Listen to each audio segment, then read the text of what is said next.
Hello friends, आप सभी का स्वागत है। तो फ्रेंड्स, आज की इस वीडियो लेक्चर में हम देखने वाले हैं burning process of brick. Means किस टाइप से हम ब्रिक को बर्न करते हैं। तो आइए स्टार्ट करते हैं। फर्स्ट हम देख लेते हैं टेम्परेचर जिस पे ब्रिक को बर्न किया जाता है। ये होता है आपका 900 से 1200 डिग्री सेल्सियस। अब समझ लेते हैं दोस्तों किस टाइप से हम ब्रिक को बर्न करते हैं। तो सबसे पहला आता है आपका क्लैंप बर्निंग। क्लैंप क्या है दोस्तों? ये एक टाइप का स्ट्रक्चर है जो आप देख रहे हैं, ये डायग्राम। इस टाइप का स्ट्रक्चर को हम क्या बोलते हैं दोस्तों? क्लैंप। ये एक टेम्पोररी स्ट्रक्चर होता है।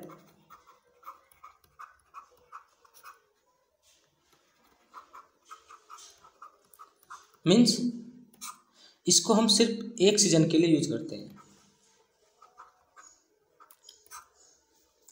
तो एक टेम्परेरी स्ट्रक्चर है और इसको कैसे बनाते हैं दोस्तों?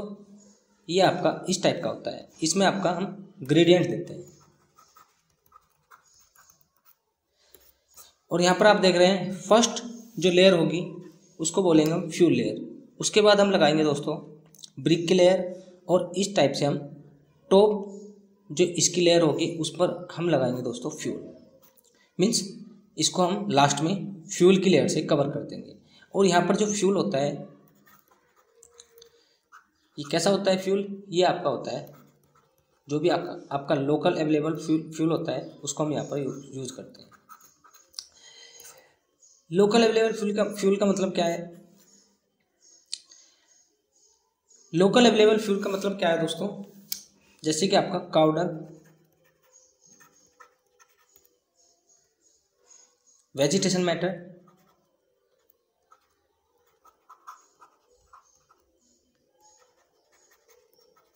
वुड, ईटिस, ये सभी आपके क्लैंप बर्निंग में यूज होते हैं एज ए फ्यूल। ये आपका अरेंजमेंट होने के बाद हम क्या करते हैं दोस्तों? यहाँ पर हम फायर करते हैं और इस टाइप से आपकी ब्रिक की बर्निंग होती है। अब इसका समझ लेते हैं एडवांटेज क्या होता है। एडवांटेज है ये आपका इजी है। मीन्स इसका जो कंस्ट्रक्शन होता है दोस्तों ये आपका इजी कंस्ट्रक्शन होता है और दूसरा इसकी जो कॉस्ट होती है ये आपकी लो होती है। ये सूटेबल होता है आपका स्मॉल जॉब्स के लिए। मीन्स अगर आपको ब्रिक की रिक्वायरमेंट कम है तब आप इसको यूज कर सकते हैं। Second number, quality of bricks are low as compared to kiln burning. जो इससे आपकी ब्रिक मिलती है उसकी क्वालिटी कम होती है, मीन्स लो होती है as compared to kiln burning. आगे चलकर हम बात करेंगे क्लेन बर्निंग की। तो जो क्लेन बर्निंग में आपकी ब्रिक मिलती है वो आपकी सुपीरियर होती है as compared to clamp burning. अब इसके डिसएडवांटेज देख लेते हैं दोस्तों। डिसएडवांटेज क्या है? सबसे पहला है आपका bricks at the bottom are overburned. तो दोस्तों यहाँ पर बोला गया है जो आपकी बॉटम में ब्रिक होंगी वे आपकी ओवरबर्न्ड होंगी। आप देख रहे हैं इस रीजन में आपका टेम्परेचर सबसे ज़्यादा होगा और जब हम यहाँ से फायर स्टार्ट करेंगे दोस्तों ये ऊपर तक जाएगी और इसमें कुछ टाइम लगेगा। बट जो आपकी फर्स्ट लेयर है वो सबसे पहले कॉन्टैक्ट में आएगी टू दी फायर। इसलिए जो आपकी यहाँ पर ब्रिक होती हैं वे ओवरबर्न्ड होती हैं और लास्ट वाली जो आपकी लेयर होती है वो आपकी अंडरबर्न्ड रहती है। वाइल एट द टॉप अंडरबर्न्ड, जो आपकी टॉप पर लेयर होती है ब्रिक्स की वे आपकी अंडरबर्न्ड होती है। तो ये है आपका फर्स्ट डिसएडवांटेज। अब देख लेते हैं सेकंड है दोस्तों bricks lose their shape due to descending downward of brick once the fuel layer is burn. तो इसका मतलब है जैसे ही आपकी पहली फ्यूल लेयर बर्न होगी तो क्या होगा दोस्तों, यहाँ पर एक स्पेस बन जाएगा और इस स्पेस को फिल करने के लिए ये जो आपकी ऊपर की लेयर्स हैं ये नीचे की ओर आएंगी।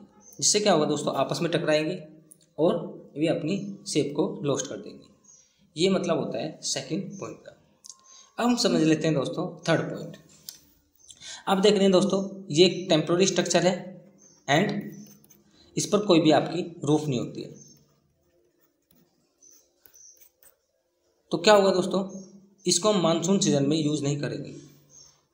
क्यों यूज़ नहीं करेंगे? बिकॉज इस पर कोई रूफ नहीं होती है, और अगर मानसून सीजन में हम इसको यूज़ कर रहे हैं तो वहाँ पर बरसात होगी और बरसात का पानी इसमें भर जाएगा, तो इसलिए हम इसको मानसून सीजन में यूज़ नहीं करते हैं।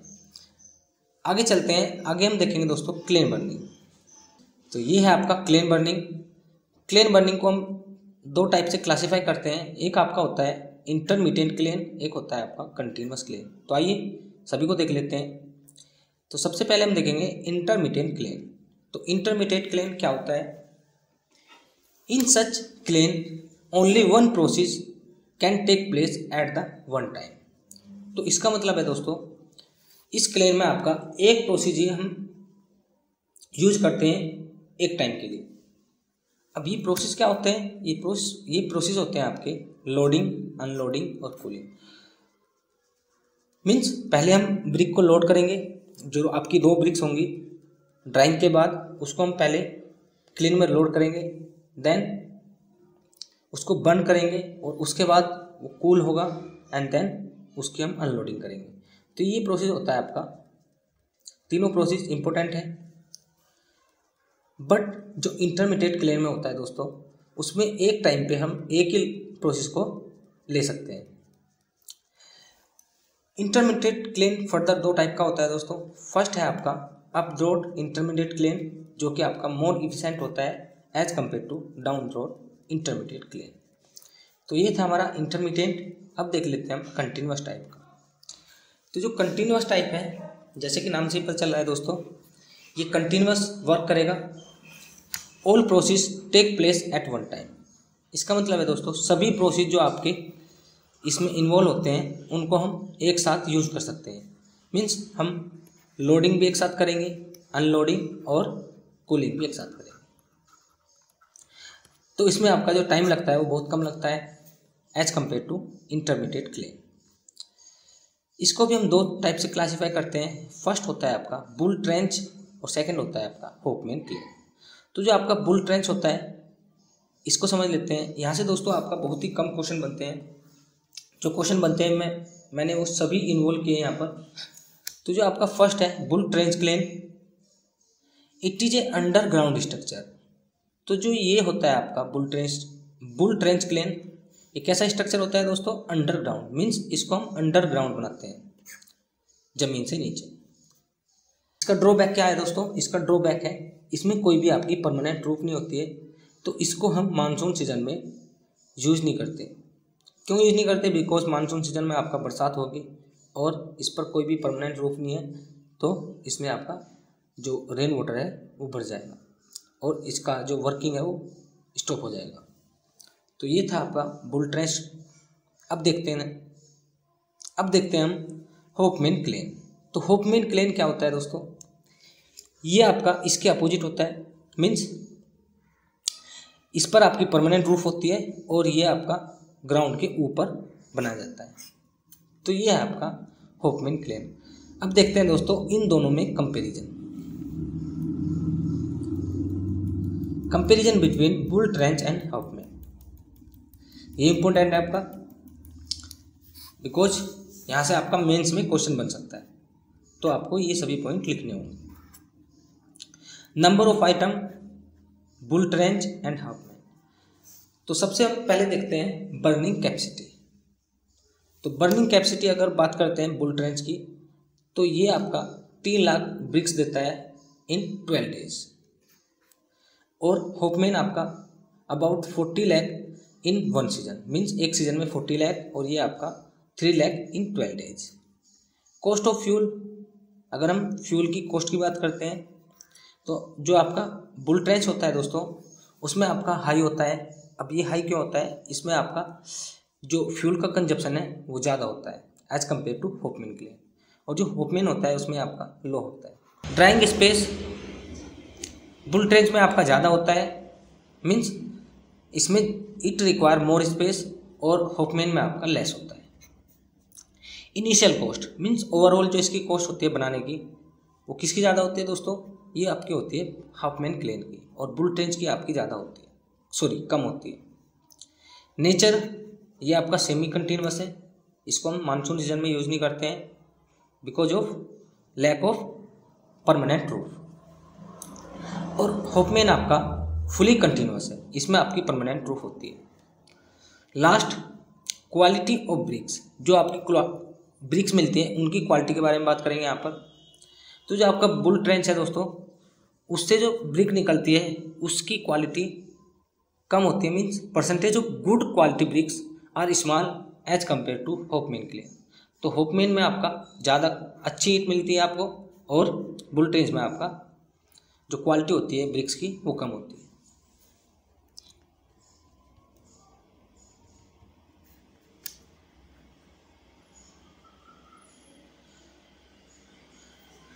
नेक्स्ट कंपैरिजन देखेंगे between clamp burning and kiln burning. तो जो क्लैंप बर्निंग है एंड क्लेन बर्निंग है, इनके बीच में जो कंपैरिजन बनता है उसको देख लेते हैं। तो ये आपका नंबर ऑफ आइटम इस कॉलम में, ये होगा आपका क्लैंप बर्निंग और ये होगा आपका क्लेन बर्निंग। तो अगर हम कैपेसिटी की बात करते हैं तो क्लैंप बर्निंग में जो कैपेसिटी होती है दोस्तों ब्रिक को बर्न करने की, ये होती है आपकी 20,000 से लेकर 1 लाख तक, और क्लेन में आपकी होती है on average 25,000। Cost of fuel clamp burning में आपका कम होता है, क्यों? बिकॉज इसमें जो आपकी क्वालिटी होती है वो फ्यूल होता है वो लो होता है, बिकॉज इसमें हम काउ डंग, वुड्स ये सभी यूज करते हैं। बट जो आपका क्लेन होता है दोस्तों उसमें हम यूज करते हैं कोल। तो इसलिए जो आपका कॉस्ट ऑफ फ्यूल है वो क्लैंप बर्निंग की कम होगी और क्लेन बर्निंग की ज़्यादा होगी। इनिशियल कॉस्ट क्लैंप बर्निंग में आपकी कम होती है, ये एक टेम्प्रोरी स्ट्रक्चर होता है, और क्लेन बर्निंग में आपकी हाई होती है, ये आपका परमानेंट स्ट्रक्चर होता है। मीन्स एक बार बनाया और हम इसको यूज करते रहते हैं। क्वालिटी ऑफ ब्रिक्स, तो अभी हमने देखा दोस्तों क्लैंप बर्निंग में जो क्वालिटी ऑफ ब्रिक्स होती है वे कम होती है। ये कितना होता है दोस्तों? 60%। मीन्स अगर हम 100 ब्रिक की बात कर रहे हैं तो इसमें से जो आपकी ब्रिक मिलेगी वो 60 ब्रिक्स आपकी अच्छी मिलेगी और 40 ब्रिक्स आपकी लो क्वालिटी की मिलेगी।